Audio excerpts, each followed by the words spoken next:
Perkenalkan, nama saya Titi Eviliani. Di sini saya dari kelas 5D. Saya di sini akan menjelaskan beberapa aspek tentang keterampilan bahasa Indonesia. Video ini saya buat untuk memenuhi nilai UAS saya, mata pelajaran keterampilan bahasa Indonesia. Nah, di sini saya yang pertama akan menjelaskan tentang seluk-beluk menyimak. Apa sih arti menyimak itu? Menyimak adalah suatu kegiatan mendengarkan dengan penuh perhatian, pemahaman, dan apresiasi dengan menggunakan aktivitas telinga dan menangkap pesan yang didengarkan untuk memperoleh informasi dan memahami isi yang disampaikan bunyi tersebut. Kemudian nih, tahap-tahap menyimak.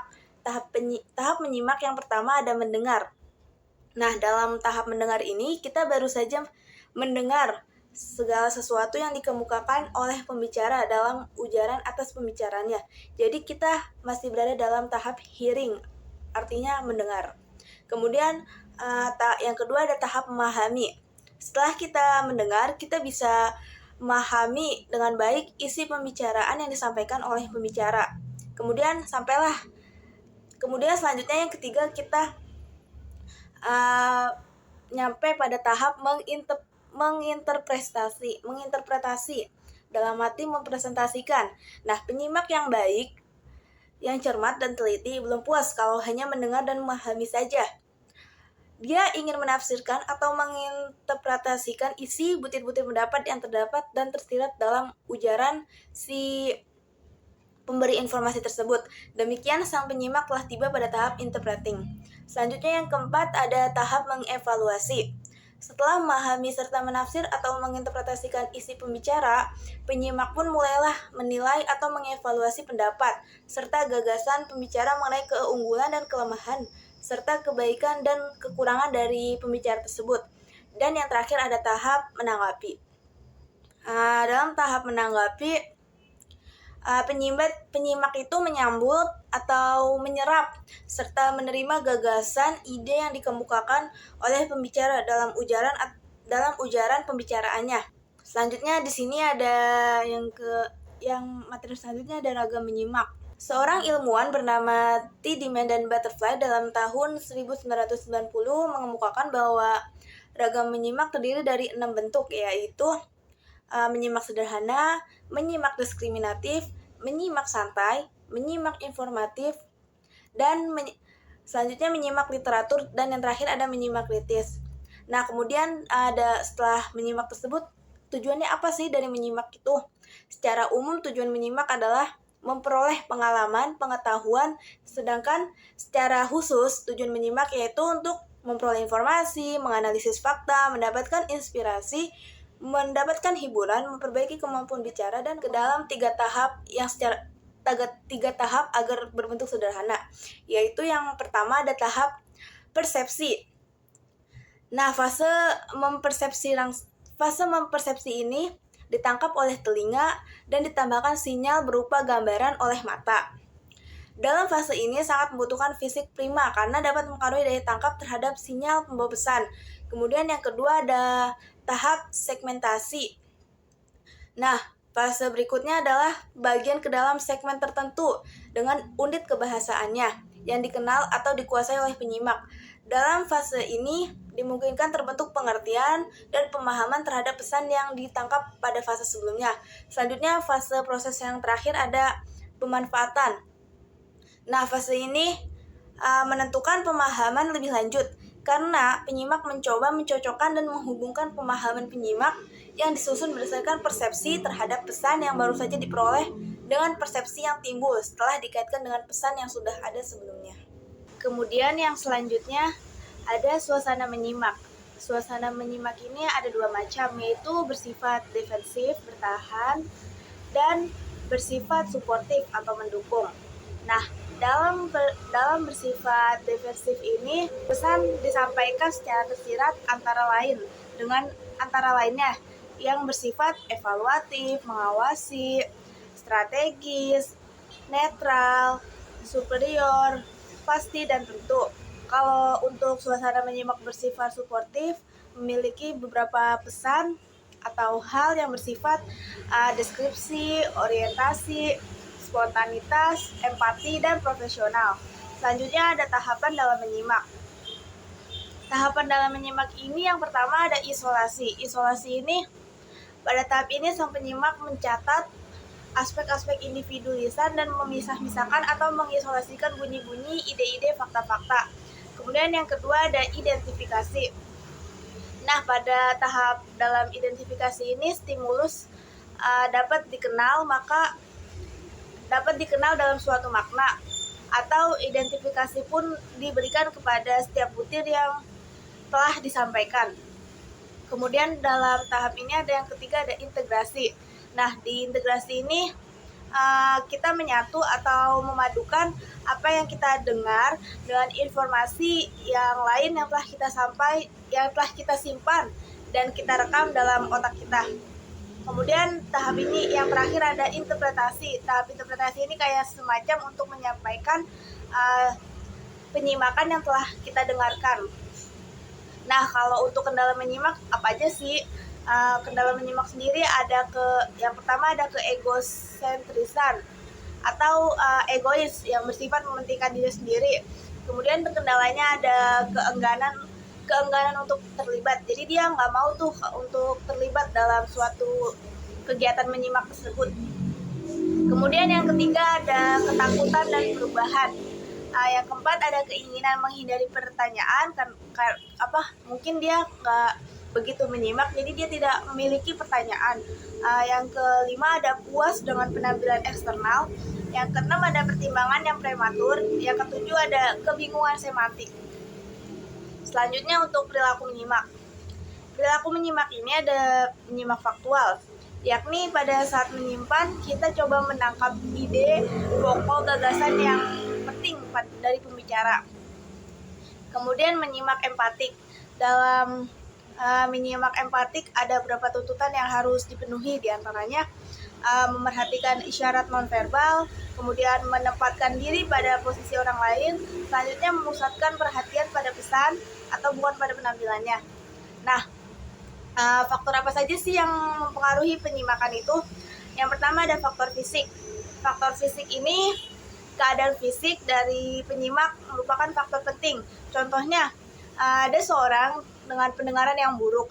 Nah, kalau mereka memiliki pendengaran yang buruk, maka dalam hal ini mungkin mereka akan terganggu dan bingung oleh upaya yang dilakukan untuk mendengar, atau dia mungkin kehilangan pikirannya. Kemudian ada faktor psikologi. Faktor psikologi ini faktor yang melibatkan sikap, minat, motivasi, dan sifat-sifat pribadi siswa. Kemudian yang ketiga ada faktor pengalaman. Faktor pengalaman merupakan hasil dari perkembangan, serta pengalaman kita sendiri. Yang keempat ada faktor sikap. Yang kelima ada faktor motivasi. Yang keenam ada faktor peranan dalam masyarakat. Untuk yang ketiga ada aneka situasi pelibat penyimak. Hakikat menyimak adalah suatu rentetan proses. Yang pertama menyimak petunjuk. Menyimak petunjuk ini merupakan salah satu kegiatan yang mencakup dalam menyimak konsentrasi.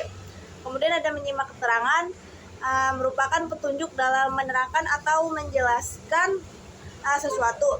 Yang ketiga ada menyimak pengumuman, merupakan kegiatan mengumumkan suatu informasi melalui tulisan maupun lisan. Yang keempat ada menyimak percakapan dan diskusi. Yang kelima ada menyimak laporan. Yang keenam ada menyimak radio, televisi, rekaman, dan telepon. Sehingga berbagai ragam situasi menyimak oleh perlengkapan di atas antara lain menyimak sekunder, menyimak sosial, menyimak apresiatif, menyimak eksploratif, dan menyimak konsertatif atau menyimak kritis. Nah, gimana sih cara meningkatkan daya simak? Cara meningkatkan daya simak yang pertama ada pengalaman audio. Pengalaman audio itu menjadi acuan tertinggi kemampuan dalam menyimak. Yang kedua ada kegiatan peningkat daya simak. Yang ketiga ada sikap guru yang turut mempertinggi daya simaknya siswa. Yang keempat ada upaya penyimak efektif. Yang kelima ada cara mengatasi kendala dalam kegiatan menyimak. Yang keenam adanya kaidah atau kemajuan dalam usaha menyimak. Kemudian selanjutnya di sini ada faktor apa saja sih yang mempengaruhi perhatian menyimak tersebut. Faktor yang mempengaruhi ada beberapa macam. Di antaranya yang pertama ada orang yang datang terlambat. Karena pada prinsipnya orang yang datang terlambat ke tempat acara akan mengganggu penyimak yang sedang berkonsentrasi terhadap bahan informasi yang disampaikan oleh si narasumber. Kemudian yang kedua, faktor yang mempengaruhinya ada metode pembicaraannya yang tidak tepat dalam situasi komunikasi. Yang ketiga ada pakaian penyimak. Kenapa pakaian penyimak bisa mengganggu? Karena mungkin kalau misalnya si narasumber tersebut memakai pakaian yang berlebihan, akan mengganggu konsentrasi si penyimak tersebut. Kemudian pembicaraan yang tidak menarik. Selanjutnya di sini kita akan masuk ke tahap dalam keterampilan berbicara. Nah, apa sih keterampilan berbicara itu? Menurut KBBI atau Kamus Besar Bahasa Indonesia, berbicara memiliki arti berkata, bercakap, berbahasa, pendapat, dan merunding. Berbicara merupakan kegiatan bahasa menggunakan suara dari mulut atau biasa juga disebut lisan yang diajukan oleh manusia. Nah, tujuan keterampilan berbicara ini apa aja sih? Menurut sebuah ilmuwan pada tahun 2013 mengatakan bahwa berbicara ini bertujuan untuk yang pertama ada mendorong atau menstimulasi. Dalam arti komunikator memberi dorongan berupa stimulasi kepada komunikan atau si pendengar agar komunikan memberikan respon pada komunikator. Kemudian yang kedua tujuannya meyakinkan. Saat berbicara, komunikator juga berusaha meyakinkan sikap mental atau intelektual kepada para pendengarnya. Kemudian yang ketiga tujuannya menggerakkan. Yang keempat tujuannya menginformasikan, dan yang kelima tujuannya menghibur. Kenapa bisa dikatakan berbicara sebagai suatu keterampilan? Karena linguis berkata bahwa speaking is language. Dalam arti berbicara itu bahasa. Berbicara adalah suatu keterampilan berbahasa yang berkembang pada kehidupan anak yang hanya didahului oleh keterampilan menyimak, dan pada masa tersebutlah kemampuan berbicara bisa dapat dipelajari. Berbicara sangat erat hubungannya dengan perkembangan kosakata yang diperoleh melalui kegiatan menyimak dan membaca. Kemudian di sini ada apa sih aspek-aspek berbicara? Aspek-aspek berbicara memiliki ada 5 aspek, yaitu pelafalan. Pelafalan merupakan suatu hal yang diatur oleh ejaan. Kemudian yang kedua ada tata bahasa. Tata bahasa adalah cabang ilmu pengetahuan yang mempelajari kaidah-kaidah mengatur menggunakan bahasa. Yang ketiga ada kosakata. Kosakata adalah perbendaharaan kata. Kemudian yang keempat ada kelancaran. Adanya kelancaran berbicara karena sering terlatih untuk diucap atau didengarkan. Yang kelima ada pemahaman atau isi. Nah, di sini kemudian ada tahap-tahap berbicara. Tahap-tahap berbicara ada beberapa tahapan. Yang pertama ada persiapan. Pada persiapan ini ada beberapa hal yang dilakukan oleh seorang pembicara, yaitu menentukan topik, menentukan tujuannya apa, kemudian mengumpulkan data-data referensi yang bisa dipercaya referensinya, kemudian menyusun kerangka, dan yang terakhir jangan lupa kita bisa berlatih. Dan kemudian tahapan yang kedua ada pelaksanaan kegiatan bicara. Secara umum pelaksanaan kegiatan berbicara dapat dilakukan melalui beberapa tahapan lagi. Nah, pelaksanaannya ada pembuka, pembahasan pokok, dan penutup. Kemudian tahapan yang ketiga, yang terakhir ada evaluasi. Ada kalanya evaluasi ini perlu dilakukan untuk mendapat masukan tentang kegiatan berbicara yang telah dilakukan oleh seorang narasumber. Dengan masukan tersebut, seorang narasumber ini dapat menentukan kualitas pembicaraan. Nah, selanjutnya di sini apa sih hubungan dari keterampilan berbicara dengan keterampilan lainnya? Hubungan antara keterampilan berbicara dengan keterampilan menyimak, menurut tadi kan ada ujaran atau speech, perangsang atau stimulus, terus kemampuan untuk fokus, serta penggunaan dari alat peraga. Kemudian hubungan keterampilan berbicara dengan keterampilan membaca itu apa? Yang pertama, berbeda dari segi penampilan atau penyampaiannya. Kemudian anak yang buta huruf akan mengganggu pelajaran membaca anak lainnya. Dan selanjutnya ada sesuai perkembangan dan pertumbuhan usia dini hubungannya. Kemudian yang terakhir ada dalam membaca, perlu pengajaran langsung terhadap kosakata yang khusus.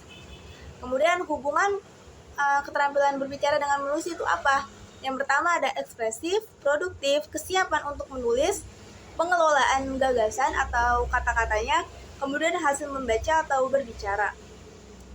Selanjutnya penilaian keterampilan berbicara. Penilaian keterampilan berbicara ini bisa dinilai berdasarkan gambar, berdasarkan suara, berdasarkan cerita yang disampaikan, kemudian berdiskusi, berdebat, dan bisa juga penilaiannya bisa berupa berpidato. Nah, untuk penilaian keterampilan menulis menekankan pada unsur kebahasaan dan gagasan yang dituangkan dalam tulisannya. Peserta didik diarahkan untuk praktek menulis yang bermakna. Kemudian ada aktivitas berbicara depan umum. Berbicara di depan umum merupakan keterampilan yang harus kita kuasai dalam kehidupan. Karena kita pasti secara nggak langsung akan dituntut untuk berbicara di hadapan sejumlah orang untuk menyampaikan pesan, pertanyaan, tanggapan, atau pendapat kita terhadap sesuatu hal. Nah, Tarigan menyebutkan beberapa situasi yang dapat dikelompokkan ke dalam jenis berbicara di depan umum. Di antaranya itu kuliah atau ceramah, kemudian ceramah tentang perjalanan atau travelog, kemudian pengumuman pemberitahuan, selanjutnya ada laporan, kemudian ada instruksi pelajaran dan pengajaran. Yang keempat ada pemberian sesuatu pemandangan atau adegan. Selanjutnya ada pencalonan, dan yang terakhir ada pidato. Berbicara depan umum atau formal, yaitu merupakan kegiatan berbicara yang terikat pada aturan-aturan, baik aturan yang berkaitan dengan tata krama maupun kebahasaannya. Kegiatan berbicara formal biasanya dilakukan dalam situasi resmi dan melibatkan audien dalam jumlah yang banyak. Kemudian untuk berbicara di depan umum non-formal atau tidak resmi adalah kegiatan berbicara yang tidak begitu terikat dengan aturannya. Dalam hal ini yang diutamakan adalah komunikatif, yaitu pendengar dapat memahami pesan dengan jelas seperti yang dimaksud yang dimaksud oleh pembicaranya. Nah, selanjutnya ada faktor apa saja sih yang mengaruhi pembicara? Ada faktor internal dan faktor eksternal. Faktor internal ini meliputi kepribadian, karisma, berkarakter dan temperamen, bakat atau talenta, terus kemudian ada tingkat inteligensi, dan yang terakhir ada kreativitas. Selanjutnya untuk faktor eksternal sendiri, faktor yang berada dari luar diri orang tersebut. Faktor eksternal ini misalnya itu tingkat pendidikan pengajar, kebiasaannya, minat dan bakat, serta lingkungan seseorang tersebut. Selanjutnya di sini kita akan masuk ke tahap dalam keterampilan berbicara. Nah, apa sih keterampilan berbicara itu? Menurut KBBI atau Kamus Besar Bahasa Indonesia, berbicara memiliki arti berkata, bercakap, berbahasa, pendapat, dan merunding. Berbicara merupakan kegiatan bahasa menggunakan suara dari mulut, atau biasa juga disebut lisan yang diajukan oleh manusia. Nah, tujuan keterampilan berbicara ini apa aja sih? Menurut sebuah ilmuwan pada tahun 2013 mengatakan bahwa berbicara ini bertujuan untuk yang pertama ada mendorong atau menstimulasi. Dalam arti komunikator memberi dorongan berupa stimulasi kepada komunikan atau si pendengar agar komunikan memberikan respon pada komunikator. Kemudian yang kedua tujuannya meyakinkan. Saat berbicara, komunikator juga berusaha meyakinkan sikap mental atau intelektual kepada para pendengarnya. Kemudian yang ketiga tujuannya menggerakkan. Yang keempat tujuannya menginformasikan, dan yang kelima tujuannya menghibur. Kenapa bisa dikatakan berbicara sebagai suatu keterampilan? Karena linguis berkata bahwa speaking is language. Dalam arti berbicara itu bahasa. Berbicara adalah suatu keterampilan berbahasa yang berkembang pada kehidupan anak, yang hanya didahului oleh keterampilan menyimak, Dan pada masa tersebutlah kemampuan berbicara bisa dapat dipelajari. Berbicara sangat erat hubungannya dengan perkembangan kosakata yang diperoleh melalui kegiatan menyimak dan membaca. Kemudian di sini ada apa sih aspek-aspek berbicara? Aspek-aspek berbicara memiliki ada 5 aspek, yaitu pelafalan. Pelafalan merupakan suatu hal yang diatur oleh ejaan. Kemudian yang kedua ada tata bahasa. Tata bahasa adalah cabang ilmu pengetahuan yang mempelajari kaidah-kaidah mengatur menggunakan bahasa. Yang ketiga ada kosakata. Kosakata adalah perbendaharaan kata. Kemudian yang keempat ada kelancaran. Adanya kelancaran berbicara karena sering terlatih untuk diucap atau didengarkan. Yang kelima ada pemahaman atau isi. Nah, di sini kemudian ada tahap-tahap berbicara.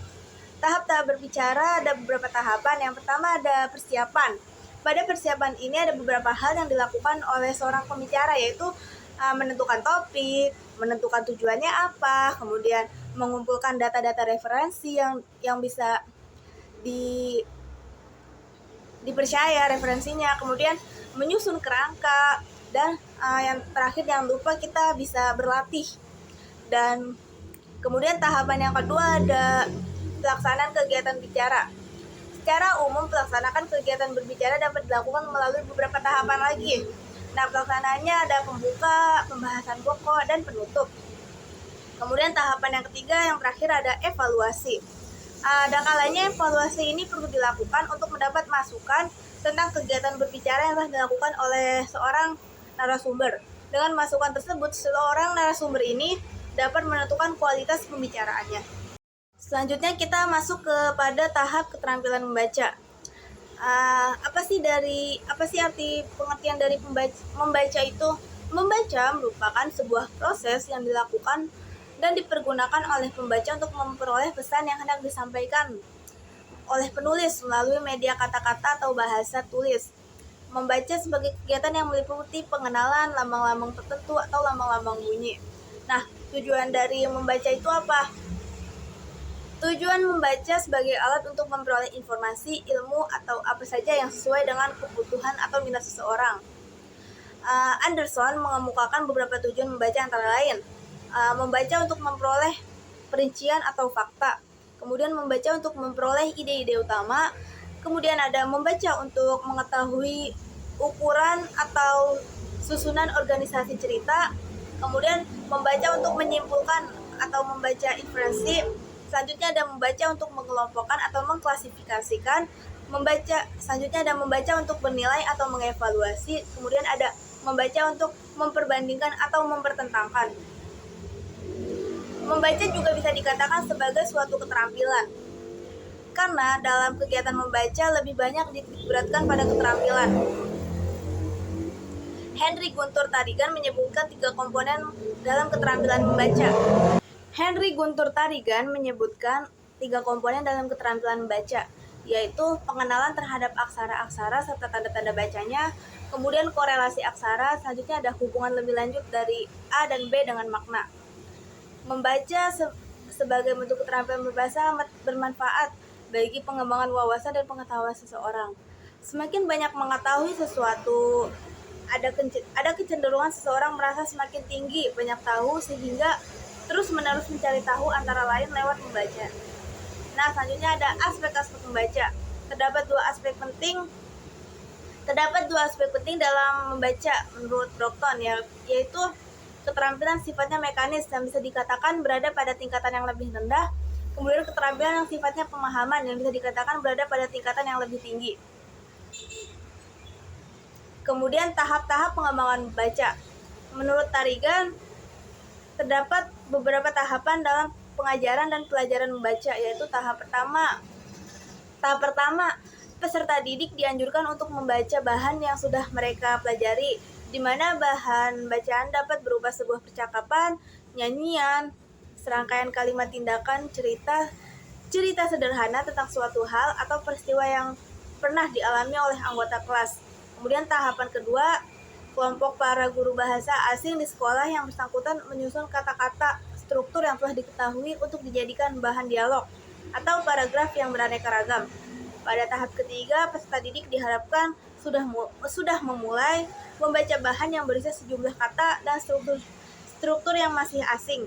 Pada tahapan keempat, penggunaan teks sastra yang sudah disederhanakan atau masalah sebagai bahan bacaan. Dan tahap yang kelima terakhir, materi bahan bacaan tidak dibatasi, seluruh buku terbuka bagi para peserta didik. Kemudian di sini kita memasuki tahap dalam membaca menyaring dan membaca dalam hati. Membaca nyaring adalah kegiatan membaca dengan menyuarakan tulisan yang dibacanya dengan ucapan dan intonasi yang tepat agar pendengar dapat menangkap informasi yang disampaikan oleh penulis, baik yang berupa pikiran, perasaan, sikap, ataupun pengalaman penulis. Membaca nyaring dapat membantu siswa menambah kosakata serta dapat menambah penguasaan intonasi, lafal, jeda, dan tempo ketika membacanya. Kemudian keterampilan apa sih yang dituntut dalam membaca menyaring?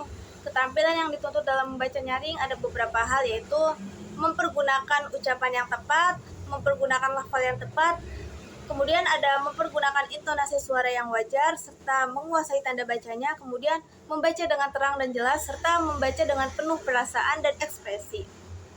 Nah, upaya dalam meningkatkan keterampilan membaca nyaring dapat dilakukan dengan berbagai hal, yaitu orang tua harus selalu menyediakan buku bacaan sebagai bahan bacaan anak di rumahnya, kemudian mengenakan buku bacaan sejak kecil, dan menumbuhkan keinginan membaca sejak kecil. Kemudian anak harus sering diajak ke perpustakaan yang kondusif, nyaman, dan menarik bagi anak dengan penerangan yang memadai serta adanya sirkulasi udara. Kemudian ketika pembelajaran di kelas, guru harus melakukan aktivitas belajar yang berbeda agar siswa tidak merasa bosan untuk membaca. Kemudian guru harus selalu membawa media ketika pembelajaran membaca supaya siswa merasa tertarik untuk membaca. Nah, selanjutnya di sini ada pengertian membaca dalam hati. Membaca dalam hati yaitu membaca dengan tidak mengeluarkan kata-kata atau suara. Dengan membaca dalam hati, pembaca dapat berkonsentrasi sehingga dapat memahami isi yang terkandung dalam sebuah bacaan. Membaca senyap atau dalam hati dapat memahami bahan bacaan yang dibaca secara diam atau dalam hati. Jenis membaca dalam hati dibagi menjadi dua, yaitu membaca ekstensif dan membaca intensif. Membaca ekstensif adalah membaca keseluruhan teks bacaan dengan waktu yang sesingkat mungkin dengan tujuan memahami isi yang penting dalam bacaan agar secara efisien dapat terlaksana. Membaca ekstensif meliputi membaca survei, membaca sekilas, dan membaca dangkal. Kemudian membaca tarigan. Membaca intensif adalah kegiatan membaca yang dilakukan secara seksama yang bertujuan untuk menumbuhkan dan mengasah kemampuan membaca secara kritis sehingga menimbulkan pemahaman yang tinggi. Teks bacaan yang sesuai dengan harus dipilih oleh guru dari segi bentuk maupun segi isi bacaannya tersebut. Selanjutnya di sini ada membaca telah isi dan membaca telah bahasa. Membaca telah isi menuntut adanya ketelitian, pemahaman, kekritisan berpikir, serta keterampilan untuk menangkap ide-ide yang tersirat dalam bahan bacaan. Jenis-jenis membaca telah isi yaitu membaca teliti. Membaca teliti dapat dikatakan sebagai kegiatan membaca secara seksama yang bertujuan untuk memahami isi secara detail. Kemudian membaca pemahaman. Membaca pemahaman merupakan kegiatan dalam membaca yang bertujuan untuk memahami isi bacaan secara menyeluruh. Kemudian membaca kritis. Membaca kritis ini sejenis membaca yang dilakukan secara bijaksana, penuh tenggang hati, mendalam, evaluatif, serta analitis dan bukan hanya mencari kesalahannya. Kemudian ada membaca ide. Membaca ide adalah sejenis kegiatan membaca yang ingin mencari atau memperoleh serta memanfaatkan ide-ide yang terdapat pada bacaan. Selanjutnya ada membaca telah bahasa. Membaca telah bahasa adalah suatu jenis kegiatan membaca yang mementingkan keselarasan hubungan antara isi dan bahasa, yang mana isi dianggap sebagai bagian yang bersifat rohani dan bahasa dianggap sebagai bagian bersifat jasmani. Nah, jenis-jenis membaca telah bahasa yaitu membaca bahasa atau language reading. Membaca bahasa ini adalah jenis membaca yang memiliki sebuah tujuan. Di antara tujuan utama membaca bahasa adalah memperbesar daya ingat kita, mengembangkan kosakata. Kemudian membaca sastra. Membaca sastra yaitu membaca ilmiah dengan bahasa sastra serta gaya bahasa. Dalam membaca sastra, perhatian pembaca harus dipusatkan pada penggunaan bahasa dalam karya sastranya. Selanjutnya di sini kita masuki tahap dalam keterampilan menulis. Keterampilan menulis, pengertian menulis sendiri merupakan salah satu kemampuan yang dimiliki oleh seseorang dalam menyampaikan ide atau gagasan yang abstrak dan dituangkan dalam bentuk tulisan agar dapat dipahami oleh banyak orang. Kegiatan menulis ini berkaitan dengan unsur-unsur kebahasaan, yakni tata bahasa, ejaan, dan tanda baca, serta penulisan ide atau gagasan ke dalam bahasa yang teratur. Nah, fungsi dari menulis sendiri secara umum yaitu sebagai alat komunikasi secara tidak langsung.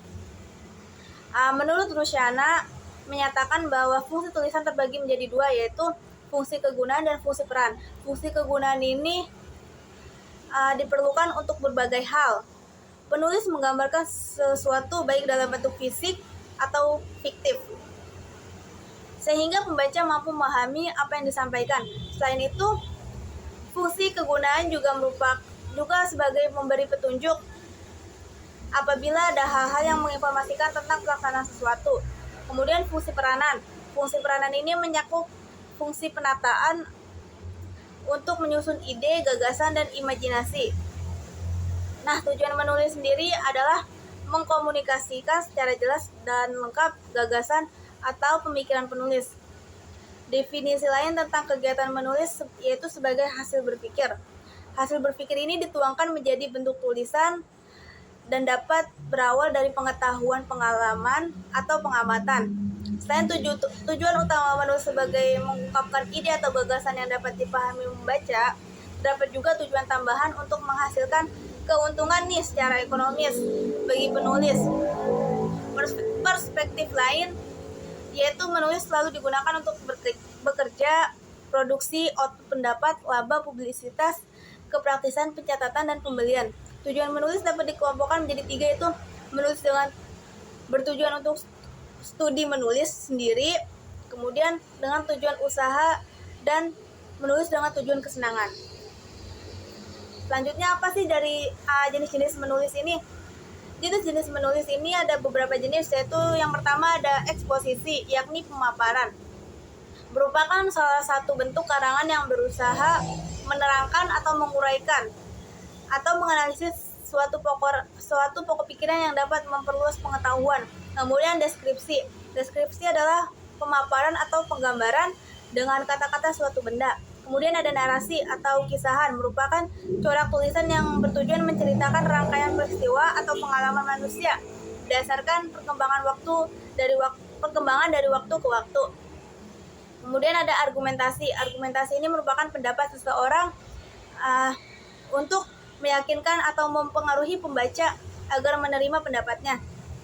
Kemudian ada persuasi. Persuasi ini merupakan corak tulisan yang bertujuan membuktikan pendapat. Persuasi ini merupakan sebuah karangan atau tambahan. Selanjutnya ada tulisan bernada akrab. Tulisan bernada akrab adalah suatu bentuk tulisan yang memberikan sesuatu yang paling menyenangkan dalam penjelajahan diri pribadi sang penulis. Hanya catatan atau laporan pribadi yang tertulis sajalah yang dapat menangkap kembali atau merekam secara tepat apa yang telah kita rasakan atau alami pada masa lalu. Kemudian ada tulisan bernada penerangan. Tujuan tulisan bernada penerangan biasanya nada tulisan yang bersifat informatif. Bernada biasanya memberikan penerangan kepada orang lain, dan nada informatif ini biasanya juga menghasilkan tulisan yang bersifat melukis atau memberikan bila diabadikan di atas kertas. Ciri-ciri tulisan bernada penerangan ini adalah gaya dalam pemberian pribadi harus menarik, kemudian kalimat-kalimat pembuka yang tegas, adanya dramatik, menggugah rasa ingin tahu, kemudian memancing perdebatan, serta adanya kontroversial dan dapat menarik minat membaca. Selanjutnya ada tulisan bernada penjelasan. Tulisan yang bernada penjelasan ini biasanya disebut dengan tulisan penyingkapan. Sebenarnya dapat dikatakan bahwa hampir semua yang kita tulis dapat diklasifikasikan sebagai tulisan informatif. Tulisan yang bernada memberi penerangan, tapi ada perbedaan di antara keduanya. Selanjutnya ada tulisan bernada mendebat. Bila seseorang menggunakan nada mendebat, maka hasilnya adalah tulisan yang bersifat meyakinkan, seperti persuasif dan persuasif logis. Selanjutnya ada tulisan bernada mendebat. Bila seseorang menggunakan nada mendebat, maka hasilnya adalah tulisan yang bersifat meyakinkan, seperti persuasif dan persuasif logis. Nah, persuasif adalah tulisan yang dapat menarik perhatian pembaca, yang dapat menarik minat dan dapat meyakinkan mereka bahwa pengalaman membaca merupakan suatu hal yang amat penting. Selanjutnya ada tulisan bernada mengkritik. Tulisan bernada mengkritik adalah tulisan yang dibuat dengan tujuan memberikan kritikan pada sebuah karya sastra. Tulisan yang bernada mengkritik menghasilkan tulisan mengenai sastra mengkritik. Tidak boleh dipahami sebagai sesuatu interpretasi mengenai sastra yang negatif atau mencela. Istilah kritik ini mengacu pada bagian pembuatan pertimbangan-pertimbangan atau pengambilan keputusan evaluasi yang dilakukan secara teliti, serta mendiskriminasikan agar dapat menghasilkan tulisan yang bernada mengkritik. Kurang lebihnya itu saja yang saya dapat sampaikan dalam kegiatan keterampilan berbahasa. Kurang lebihnya jika ada salah kata dalam pengucapan saya, mohon dimaafkan. Wassalamualaikum warahmatullahi wabarakatuh. Terima kasih.